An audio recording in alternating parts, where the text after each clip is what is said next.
क्या आपने कभी सुना है वह रहस्यमय कथा जब पवनपुत्र हनुमान केवल आकाश और सागर ही नहीं बल्कि धरती के नीचे बसे नागलोक तक पहुंच गए थे।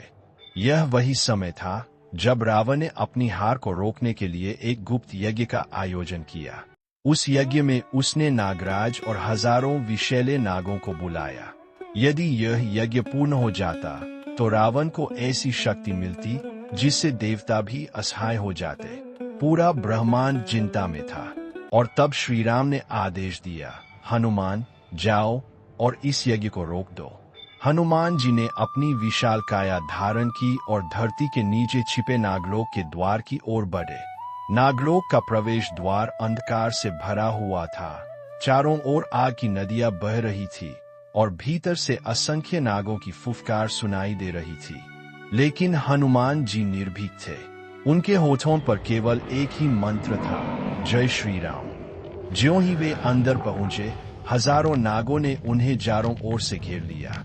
उनके दांतों से जहर टपक रहा था, आंखें अंगारों की तरह लाल थीं। लेकिन हनुमान जी ने अपनी पूंछ से पहला वार किया और सैकड़ों नाग दूर जा गिरे। उनकी गदा का एक ही प्रहार पूरा नागदल चीर गया। चारों ओर गूंज रही थी, जय बजरंगबली। तभी सामने आए स्वयं नागराज वासुकी। उन्होंने क्रोध में फुफकारते हुए कहा, पवन पुत्र, यह स्थान तुम्हारे लिए नहीं है। लौट जाओ वरना मृत्यु निश्चित है। हनुमान जी ने गर्जना की, जिसे राम का आदेश मिला हो उसे कोई रोक नहीं सकता। फिर आरंभ हुआ भयानक युद्ध।